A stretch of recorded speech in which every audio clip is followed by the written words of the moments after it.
So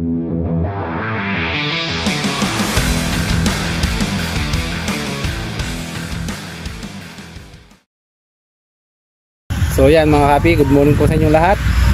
At i-update na natin yung pakwanan natin kung ano nangyari kay Palo. Basta po ang bawat isa. Good morning mga kapi. Panibagong umaga, panibagong pag-asa na naman. So wala tayong pasok mga kapi. At liliputin natin yung ating kasama na si Ika Palops. Pupunta natin si Ika Palops mga kapi. So gumagawa pala ng paligi rito. Bali gagawa ng paligi yung di inaabot ng tubig. Hoy Kapalops, good morning. Morning. Yun. Mga kahapi. Good morning. So ito po yung si Kapalo. Dating ano ba trabaho mo dati? Engineer po dati ito eh. Eh ngayon nabalik sa paglulupa at nang dahil sa scatter. Puro scatter eh yun. Ito eh maglulupa na ngayon. Magpapakawala si Kapi Palops. Engineer dati. Wala paligid. Hindi po kasi naabot ng tubig yung iba. Yun ang pinaka hindi nga inabot yun eh no. So kailangan hindi ng paligid. Tapos para abutin na sila. Pwede siguro didiligin na lang, hindi inaabot. Na lang natin. Yan pinaka-stack niya ano. Oo.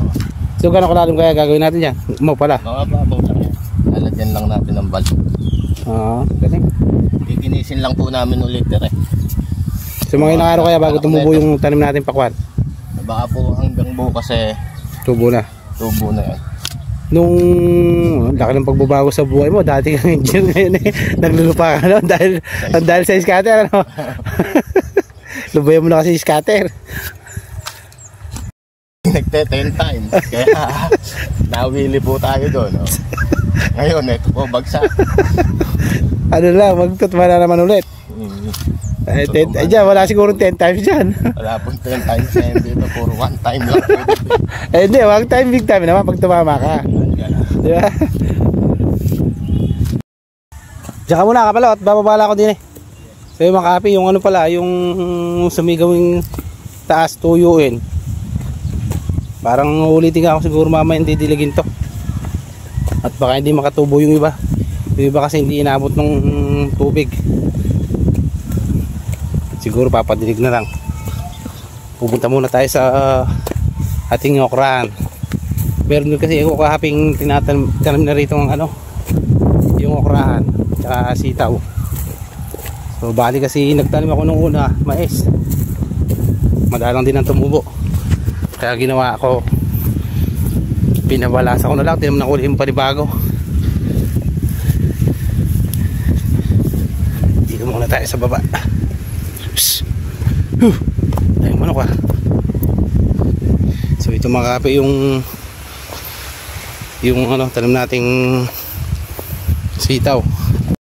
Medyo maganda na yung sitaw. Yan, tinam na natin ang sitaw to.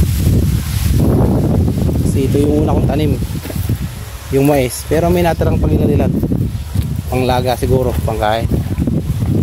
Tinam natin panibago. Walang mangyayari dun sa unang tanim natin mais. Madalang ang tumubo. Yung pala yung nakakuha kong buto, bali stack na. Kung sample siguro nung una, yun ang dali kong buto, kaya madalang ang tumubo. Ito naman yung okra. Yung tinamnan natin ng okra. Bali yung sitaw doon 10 tudling, tapos ang kiluling okra. Pangalawang tanim na to. Sana gumanda. Pag hindi gumanda, lugi na naman. Sa pakwan, hindi ko pa alam kung ano magiging laban namin doon at hindi pa nga tumutubo. May nakangiti ng madalang. Pinaulit ko yung basta yung hindi ganong inabot ng tubig. Tuyo kagad. Sabi ko kay Kapi Palo, diligin na lang muna mamaya. Ayun, uwi muna tayo at marami pa tayong gawain mga kapi. In-update ko lang kayo dito sa pakwan. First time ko kasi magpakwan.